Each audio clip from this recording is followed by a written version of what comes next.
At this time, I want to give an opportunity for, again, our leader to be able to speak and to shed some wisdom to all of us here today, to be able to really pass that baton on to that next generation. So let's give another round of applause and welcome Elder Shadrock Porter to the stage.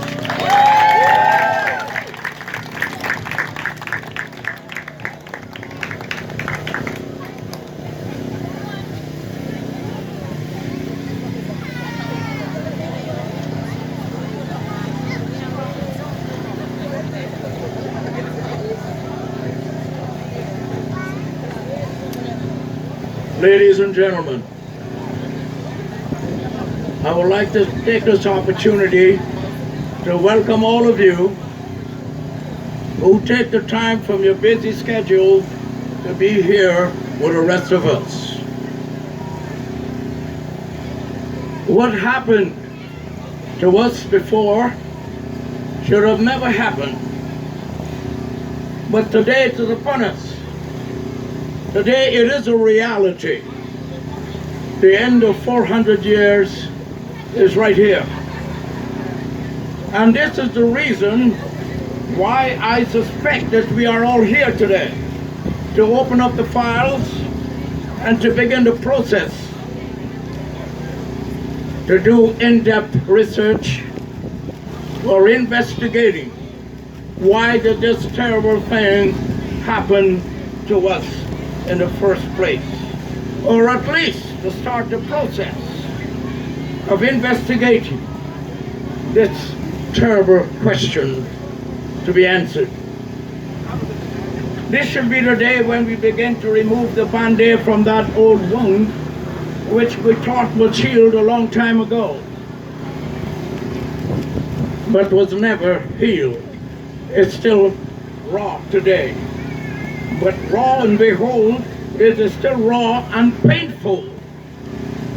It is still bloody. It still makes some of us sick to the stomach. Some of the band-aid makes them comfortable. It makes them forget what is underneath. It embarrasses them. They are annoyed when someone else has mentioned it or points it out. Any way you look at it, any way you look at it, my dear friends, the wound is real. And no piece of band-aid can heal it, and it will not heal unless you and I do something about it. That piece of band-aid is only a camouflage, and it will never become that piece of bloody and messed up camouflage, and treat the sore as a sore because it is a sore. What has happened to us? Whether you are a politician or a professional, whether you're a thief or a vagabond, whether you are now serving Jesus or Allah, whether you are a Rasta or a non-believer or any other so-called philosophy that we have taken up and adopted since we arrival on these shores. We should all remember one thing. It's the most important thing for us to remember. We all came with the same ships, with different shipments. Let the spirit of this memory live within us and let it keep us alive. Because regardless of what you hear or what you believe, this is the only memory, the only common thing that can bring us a genuine unity. The picture that I'm placing in your mind might be very upsetting to some of you.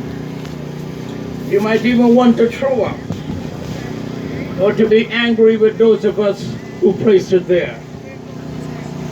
But it is there to remind us that there was a time when we depended on each other. There was a time when no philosophy could have separated us. The time when we had no class. There was a time when we needed each other's body, not to use or abuse, but to keep us warm.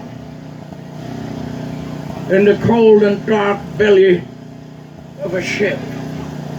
We did not notice the sores in our brother's feet, nor the hanging breast from our sister's chest. We did not look for the handsome face or the sexy body. We clung on to everyone and anyone who was close by for comfort and for warmth, for assurance. We were all children of the same faith then. We were all children of the same God then. Our noses were insensitive to our siblings' perspiration. We did not care how each other smelled. All we needed then was each other. My God. What went wrong? The sound of freedom? Are we now free to kill each other? To turn up our noses at each other? Are we now free to enslave our own minds? My dear friends, we are here today for more than one thing. And we are here today to concentrate on one thing, and one thing only. And that is to bring to life our stinking past. To raise it out from the grave where it had been sleeping for so long. 400 years is a very long time. To place it before the eyes of the world so that they may see and acknowledge what we have went through, what has been done to us. Today we need to shout harder and louder than others. Why? Because we suffered more than any other nation in the face of God's earth. If we have suffered longer than any nation of people, then why are we so silent? Is it because of fear? Is it because of inferiority complex? Or is it because we think that there is no need to be reminded of the past or the pain that our fathers and our mothers felt and how they suffered? It is so difficult for the perpetrators to recognize and the contribution to our pain that they have caused. We must begin to take a careful look, a very careful look at what happens when you make noise. When a baby is hungry, that baby cries and cry and cry until you feed that child. But as soon as that child is fed, they smile and put on that baby face again, that happy baby face again. Others have been crying for as long and as hard as I can remember, since the state of Israel was formed in 1948. The American government has gave them, the Israelis, over $100 billion US. Why? Because they cried. Ladies and gentlemen, friends, well wishers, I am not angry with anyone for crying, and I'm not angry for anyone for feeding their mother, but I'm very angry with you and I. I am angry with us for not crying at all. I'm angry with us for not trying harder. I'm angry at those of us who keep on saying, don't worry about it. It's long gone. I am staring mad at our disunity and lack of togetherness. We cannot get together and we have no measure of approach. We pull each other down rather than pushing them up. We are angry if one of us reaches to the top. We try our best to bring them down. We have become our own enemies We have learned how to criticize each other very well. We sympathize with others and their suffering, but we refuse to remember our own dilemma. We need to remember how it must have felt in the belly of that ship, packed like sardines in a can. We need to remember the humiliation and the selling blocks branded with irons, bearing the mark of ownership to another, standing there naked while men stare in your buttocks. They don't even do that to pigs.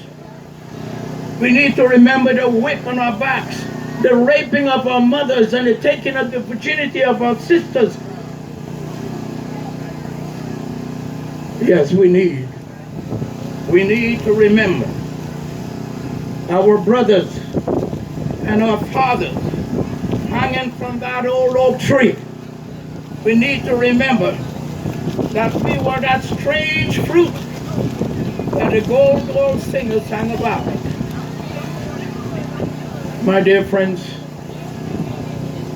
we must never, ever forget being hunted like dogs for sport, and the tearing of our flesh like we were dogs' food. The day we forget all these things will be the day we continue to find ourselves down in the valley of despair, enjoying others as they urinate their doctrine, their culture, and their philosophy on us, and we will no doubt continue to enjoy their direful. Since the 1500s, our parents were hunted like wild animals, bought and sold like commodities. We went in that time to Cuba, Jamaica, Santo Domingo, and Puerto Rico. In that same year, the Englishman John Hawkins bought 300 captives, according to him, as indentured laborers to the United States and to the Carolinas. From that old until it continued, it largely ended the evening when we were so-called freedom. Today, it still continued from then until now. But we have engaged ourselves in this so-called freedom, and we have lost what our fathers went through so that we can gain this so-called freedom. On the 24th of August, 1619, a Dutch ship officially started a trade in the U.S. by bringing 20 Nigers, N-I-G-E-R-S, a country in Africa, 20 Nigers from the west coast of Africa, and selling them on these same shores in Virginia. On the 7th of August, 1833, the British House of Commons raised and passed the freeing of ex-slaves. On the 28th of August of that same year, the bill received royal approval. On the 1st of August in 1834, the law was given to the practice of the British colonies. Why are we then still celebrating February as Black History Month?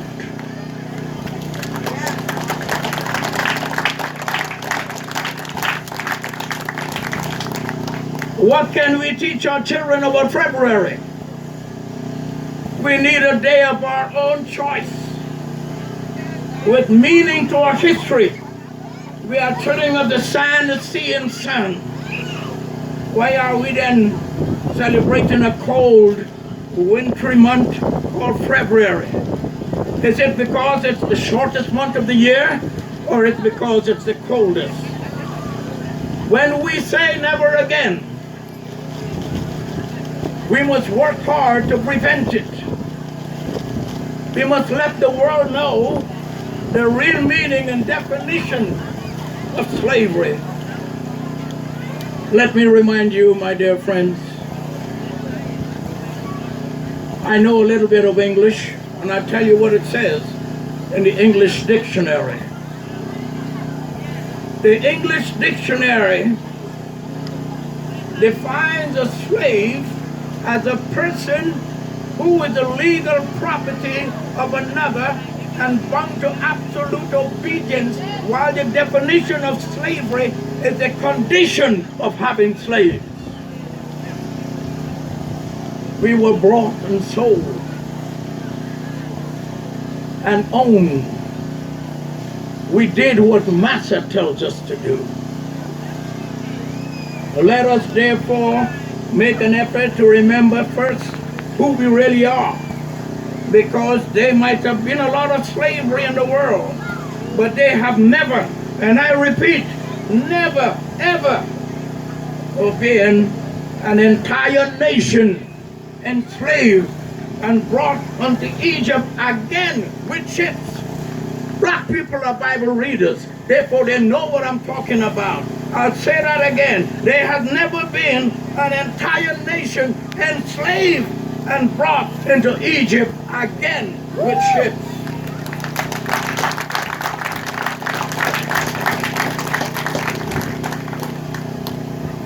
My dear friends, well-wishers, there have been no people bound and chained, placed in the belly of a ship with a yoke of iron around their necks and sold into slavery. Let me explain it to you. Other slaves in history, as far as I read, a lot of people believe they read more than me and know more than me. But let me tell you what I know. Other slaves in history, as far back in the days of Alexander, they call him the Great, even joined the army of their captives and fought side by side. We were not allowed to do that. We would go in the army to prove a point, how silly and stupid we were, and come home and we were tar and feathers. Some nations might have lost their wealth during their Holocaust, but quickly gained it back. But we have lost our dignity, something money can't buy and time cannot replace. The sweat of our brows and the whip on our backs that built up to Egypt, the old and the new. This day, my dear friends, this day should be for all the children of slavery throughout the Americas, whether they're from North, South, Central, or the Caribbean. We need a month of August to be endorsed as Black History Month.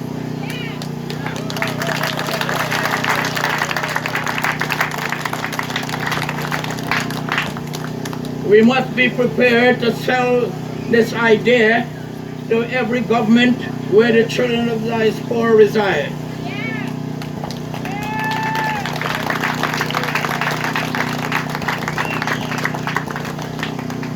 In the past, some people with a Caribbean background, like some of you, have treated our Emancipation Day, the 1st of August, with forgetfulness.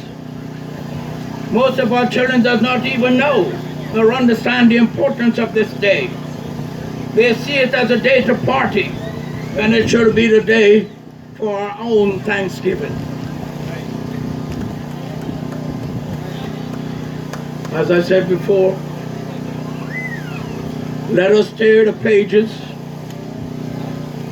only the positive pages, from the book of others, and use them to our own advantage. We must at all times remember that in the past, there were dedicated people, not of our race, that helped us to gain our freedom and to give us the rope to run as far, as fast as we can. The American Anti-Slavery Society was formed by European Americans who gave their platform to free slaves like Sojourner Truth, Harriet Tubman, Frederick Douglass, and a host of others. Even the NAACP, the National Association for Advancement of Colored People, in 1909 was formed by European Americans. It was the Quakers who traveled all the way to England to place our own cause. Some gave their lives just so that we can be free. It was people like John Brown who gave his life for our brothers and our sisters to be free in the United States. Let this not be a time for finger pointing, but rather let us use our hands to build a strong unity among us, to fight the injustices that suppress us. Let us build a stronger future for our children and ourselves. This is my prayer for my people,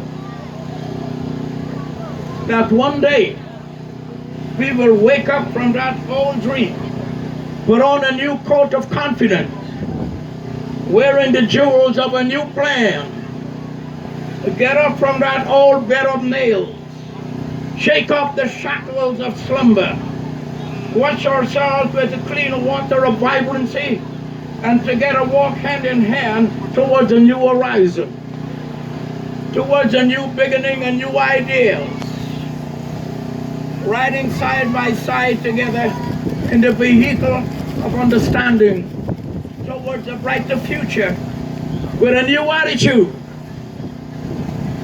salted with peace, love, truth, prosperity, and real power.